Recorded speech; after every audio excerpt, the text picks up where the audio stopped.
بسم اللہ الرحمن الرحیم. السلام علیکم. ڈاکٹر منور حسین آپ کے پیش خدمت ہیں.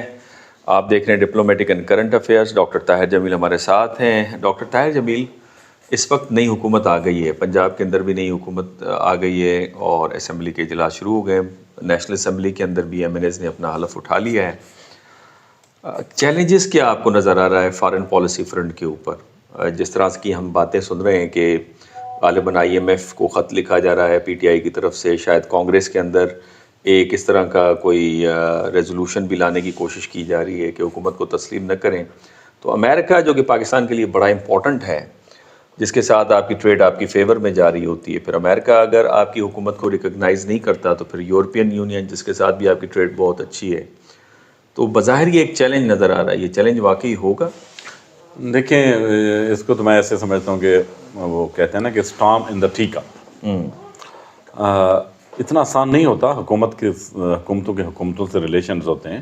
ایون پہلے بھی جب وہ امریکہ کبھی بھی یونائٹڈ اسٹیٹس آف امریکہ آپ کو کبھی بھی کوئی اکنامک بیل آؤٹ پیکیجز دیتے تھے یا کوئی آپ کے ساتھ ڈیفینس ڈیل کرتے تھے یا اکنامک گرانٹس آتی تھی، اس کے لیے بھی وہ کوئی ایون نہیں ہوتا تھا کہ پولیٹیکل پالیسی اتنا ڈسکس کرتے تھے، کہیں اور ڈسکشن ہو جاتی تھی. ایسا نہیں ہے. پاکستان کی میں سمجھتا ہوں کہ بھئی آئی ایم ایف کے ساتھ ڈیل بھی ہو جائے گی کیونکہ آپ پہلے سے ان کے پروگرامز کا حصہ ہیں. ٹھیک ہے. اور انہوں نے وہ جو آئی ایم ایف نے جو آپ کو پروگرام دینا ہے وہ آپ کی اکنامک پرفارمنس کے اوپر دینا ہے، آپ کی اکنامک پرومسز کے اوپر دینا ہے. ٹھیک ہے. ہاں، اس کی وجہ سے یہ ہو سکتا ہے کہ وہ اس بات کو درمیان میں لے کے آئیں کہ اس قسم کے حالات آپ کے پیدا ہو چکے ہیں، آپ اس کے اندر کیا ایشورنس دیتے ہیں. پولیٹیکل اسٹیبلٹی ایک فیکٹر ہے جو ڈٹرمن کرتا ہے کہ کس طرح آپ کے ساتھ انٹرنیشنل ایجنسیز جو ہیں یا انٹرنیشنل مانیٹری فنڈ آپ کے ساتھ ڈیل کر رہا ہے، اس کا پارشل افیکٹ تو ہو سکتا ہے، لیکن یہ نہیں کہہ سکتا کہ اس کے اوپر مکمل طور پہ کوئی خاموشی طاری ہو جائے اور اس کے اثر ہو. ٹھیک ہو گیا. یعنی یہ کوئی ایسا چیلنج نہیں ہے. چیلنج ہوگا، لیکن میں پارشل دیکھیں، ہمارا ایک بہت بڑا پرابلم ہے. ہم یا تو 100% بات کرتے ہیں یا 0% بات کرتے ہیں. ہمارا ایک عجیب کافی عرصے سے میں دیکھ رہا ہوں کہ ہمارے یہاں سنسیشنلزم کا بڑا پرابلم ہے، بریکنگ نیوز کا بڑا پرابلم پڑ گیا ہے کہ یہ ہے. اس طرح نہیں ہوتا. اب یہ نہیں ہو سکتا کہ بھی مکمل ختم ہو جائے. ٹھیک ہے، وہ بارگین کریں گے، اس کے اوپر بات چیت ہوگی کہ بھی آپ کے یہاں اکنامک اسٹیبلٹی ہونی چاہیے، آپ نے ہمارے پچھلے ٹارگٹس کو کتنا میٹ کیا ہے. اور آئی ایم ایف جو ہے اس کے اندر تھوڑے بہت ڈائنامکس کو آپ سمجھیں. آئی ایم ایف کے پاس یہ مینڈیٹ نہیں ہے کہ وہ آپ کی پولیٹیکل کنڈیشنز کے ساتھ کیسے ڈیل کرتا ہے. آپ دیکھیں، آئی ایم ایف ایسے ملکوں کے ساتھ ڈیل کر رہا ہے، افریقہ کے اندر آپ چلے جائیں، آپ ساؤتھ امریکہ کے اندر چلے جائیں جہاں بالکل ڈیموکریسیز نہیں ہیں، لیکن آئی ایم ایف ان کو اپنے پیکیجز دیتا ہے. تو وہ اس کا یہ مینڈیٹ نہیں ہے. ہاں، یہ ہے کہ بھی جو آئی ایم ایف کو پیچھے چلاتے ہیں ان کے جو بورڈ آف گورنرز ہیں وہاں پر یہ ہو سکتا ہے، اور جو اس کے لیے پالیسیز بناتے ہیں، اس کے لیے ریکمنڈیشنز دیتے ہیں، ان ممالک کے اندر مختلف سطحوں کے اوپر، ان کے میڈیا کے اندر، ان کے لیجسلیچر کے اندر اس کے اوپر معاملات ہو سکتے ہیں، اس کے معاملات ہو سکتے ہیں. یہ ایک حالات ہیں. اچھا، اس کے علاوہ ہاں یہ بتا دیں کہ یہ تو آپ نے بات بالکل ٹھیک کہی ہے، لیکن جو پولیٹیکل اسٹیبلٹی کی جو خواہش تھی پاکستان کے اندر، اگر وہ نہیں آتی اور جس طرح سے پروٹیسٹ اپوزیشن کرنا شروع کرتی ہے اور جو کہ باتیں ہم سن بھی رہے ہیں، تو کیا پاکستان کے جو تعلقات ہیں وہ ہموار رہیں گے؟ جس طرح مڈل ایسٹرن کنٹریز انویسٹمنٹ کرنا چاہتے ہیں، کیا وہ انویسٹمنٹ کر پائیں گے اس حوالے سے؟ دیکھیے، انویسٹمنٹ کا جہاں تک تعلق ہے، اس کا آپ کی دو چیزیں ہوتی ہیں. جو آپ کے ہاں انویسٹر آتا ہے اس کے دو مقاصد ہوتے ہیں. ایک تو یہ ہے کہ وہ اپنا جو سرمایہ آپ کے ملک میں لے کے جا رہا ہے وہ کتنا محفوظ ہے. ٹھیک ہے. دوسرا وہ یہ ہے کہ اس کے اندر اکانومی آف اسکیل کتنا جڑی ہوئی ہے، کہ کچھ عرصے بعد اگر اس کی انویسٹمنٹ جب تک میچور ہوتی ہے اس سے اس کو کتنا پروفٹ ملتا ہے. اور اس میں اس کے لیے وہ آپ کی اکنامک پروفائلنگ ہے کہ آپ کے یہاں بزنس کتنا ہو رہا ہے، اس کا آپ کے یہاں سیکیورٹی کتنا ہے، آپ کے یہاں پرائیویٹ پراپرٹی کے رائٹس کتنے زیادہ ہیں. وہ اس طرح اس کے ساتھ کوئی تعلق نہیں ہے. اور اس کے جو آپ کوئی تعلق نہیں. دیکھیں، اسٹیبلٹی کے ساتھ ہی تعلق ہے اس کا.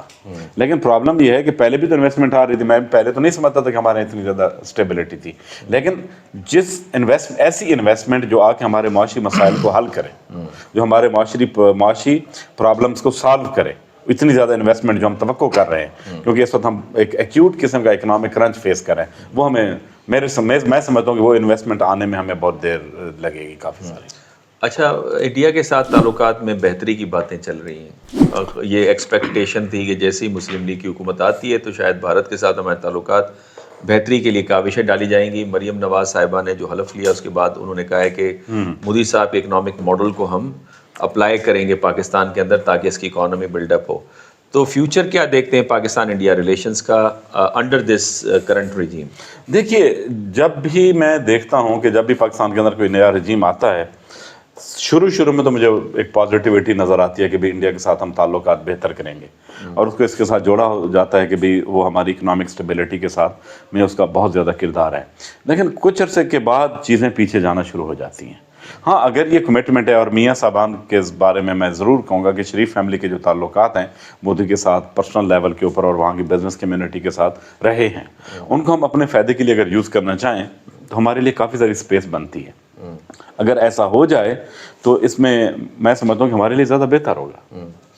3 اسٹیپس بتا دیں، آخری سوال کر رہا ہوں آپ سے، جو پاکستان کی کرنٹ رجیم کو اٹھانا چاہیے تاکہ پاکستان کے اندر اسٹیبلٹی بھی آئے اور فارن فرنٹ کے اوپر پاکستان کا جو تاثر ہے وہ پازیٹیوٹی میں تبدیل. دیکھیے، پہلی بات تو یہ ہے کہ آپ کے لیے سب سے بڑا اکنامک چیلنج ہے اور بہت پالیٹکس ہو گئی ہے، اور میں سمجھتا ہوں کہ اس وقت سب سے زیادہ آپ کے پاس جو کرنے کا کام ہے وہ یہ ہے کہ آپ اپنی اکانومی کو کس طرح بوسٹ اپ کرتے ہیں. اور ایک ہمیں ذہن میں رکھنا چاہیے کہ ہماری اکانومی ابھی تک ڈاؤن ٹرن سٹیج کے اوپر ہے. ہمارا consumer index consumer price index آپ دیکھ لیں، پھر لوگوں کا لیونگ سٹینڈرڈ دیکھ لیں، پھر اس کے بعد آپ کی انرجی پرائسز ہیں، انرجی کا جو کرائسس ہے وہ بہت زیادہ ایکیوٹ ہوتا جا رہا ہے. اور ہو سکتا ہے یہ آپ کی فوڈ سیکیورٹی کے اندر، فوڈ انسیکیورٹی کے اندر بھی کنورٹ ہو سکتا ہے. ٹھیک کہا، ریفارمز کے بغیر یہ ممکن ہے. ہاں، ریفارمز یہ ہے کہ اس وقت آپ نے کانفیڈنس دینا ہے پوری دنیا کو کہ ہم ایک میچور قوم ہیں، ہم پولیٹیکلی اسٹیبل ہیں. تو اس وقت ہمیں ایک ایسا امیج کریٹ کرنا چاہیے تمام پولیٹیکل پارٹیز کو ساتھ ملا کے، اور ان کے نیگوشیشن کے ساتھ، ان کے ایگریمنٹ کے ساتھ، کم از کم جو ہمارا ایک نیشنل پالیسیز ہیں پرٹیکولر اکانومی کے حوالے سے، اس کے اوپر ہمیں ایک نیشنل کنسنسس بلڈ کرنا چاہیے. اس کے علاوہ میں سمجھتا ہوں کہ بہت زیادہ مشکل ہو جائے گا اگر اس طرح جو بکرنگ چل رہی ہے اگر یہ کنٹینیو رہتی ہے تو یہ ان دی لانگ رن ہمارے امیج کے لیے بہت نقصان دہ ہوگی اور ہماری اکانومی کے لیے بھی کوئی زیادہ فروٹفل ثابت نہیں ہوگی.